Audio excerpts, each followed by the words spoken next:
കേരളത്തിലെ തൊഴിലുറപ്പ് പദ്ധതി രാജ്യത്തിന് തന്നെ മാതൃകയാണെന്ന് മന്ത്രി എം.പി. രാജേഷ്. തിരുമിറ്റക്കോട് ഗ്രാമപഞ്ചായത്തിന്റെ തൊഴിലുറപ്പ് പദ്ധതി സോഷ്യൽ ഓഡിറ്റിംഗ് പബ്ലിക് ഹിയറിംഗ് ഉദ്ഘാടനം ചെയ്ത് സംസാരിക്കുകയായിരുന്നു മന്ത്രി. മഹാത്മാഗാന്ധി ദേശീയ ഗ്രാമീണ തൊഴിലുറപ്പ് പദ്ധതി സോഷ്യൽ ഓഡിറ്റിംഗിന്റെ ഭാഗമായുള്ള പബ്ലിക് ഹിയറിംഗ് ആണ് സംഘടിപ്പിച്ചത്.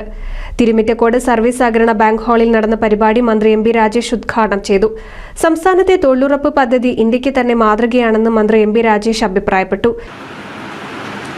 കഴിഞ്ഞ വർഷത്തെ അതേ തുക എന്ന് പറയുമ്പോൾ യഥാർത്ഥത്തിൽ പൈസ കുറയും. കാരണം എന്താ അറിയാം, കഴിഞ്ഞ വർഷത്തേക്കാൾ വിലക്കയറ്റം കൂടി, പണപ്പെരുപ്പത്തിന്റെ നിരക്ക് കൂടി. അപ്പൊ ഫലത്തിൽ ഒരേ തുക നീക്കി വെക്കുമ്പോൾ ഈ വർഷം കുറയുക, യഥാർത്ഥത്തിൽ കിട്ടേണ്ട പൈസ കുറയും. അപ്പൊ എന്ത് വരും? തൊഴിലുറപ്പ് നിയമത്തിൽ പറയുന്നത് ആവശ്യപ്പെടുന്നവർക്ക് തൊഴിൽ കൊടുക്കണം എന്നാണ്. ആവശ്യപ്പെടുന്നവർക്ക് എല്ലാം തൊഴിൽ കൊടുക്കണം, 3 ദിവസം കൊടുക്കണം. അങ്ങനെ കൊടുക്കാൻ കഴിയാതെ വരും. തുക വെട്ടിക്കുറച്ചാൽ കൂലി കൊടുക്കാൻ കഴിയാതെ വരും. ആവശ്യപ്പെടുന്ന എല്ലാവർക്കും കൊടുക്കാൻ കഴിയാതെ വരും. കൂലി കിട്ടാൻ വൈകും, കാലതാമസം വരും. കൂലി കിട്ടാൻ കാലതാമസം വന്നാലോ പിന്നെ ആളുകൾ ആവശ്യപ്പെടാൻ മടിക്കും. പണിയെടുത്തിട്ട് കൂലി കിട്ടുന്നില്ലെങ്കിലും. അപ്പൊ കുറെ കാലം ഇങ്ങനെ ആവുമ്പോ അതിന് പോയിട്ട് കാര്യമില്ല, കാശ് കിട്ടില്ല എന്നൊരു തോന്നൽ വന്നാൽ പിന്നെ ആൾക്കാർ വരില്ല. അപ്പൊ പതുക്കെ അത് കൂട്ടാം.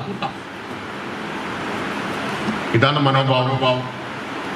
അപ്പൊ നമ്മൾ നിരന്തരം ആവശ്യപ്പെട്ടുകൊണ്ടിരിക്കുന്നത് തൊഴിലുറപ്പിനുള്ള വിഹിതം അങ്ങേയറ്റ അപര്യാപ്തമാണ്, കൂടുതൽ പൈസ വെക്കണമെന്നാണ് കേന്ദ്രത്തോട് ആവശ്യപ്പെടുന്നത്. തുക വർദ്ധിപ്പിക്കണം എന്നതാണ്. കാരണം തൊഴിലുറപ്പാണ് ഗ്രാമീണ മേഖലയിൽ ദാരിദ്ര്യം ഇല്ലാതാക്കുന്നതിന് പ്രധാനപ്പെട്ട ഉപാധിയാണ്. എന്നാൽ കേന്ദ്ര ബജറ്റിൽ വിഹിതം കൂട്ടാതെ തൊഴിലുറപ്പ് പദ്ധതി ഇല്ലാതാക്കാനുള്ള സമീപനം ഉണ്ടാവുന്നതായും മന്ത്രി പറഞ്ഞു.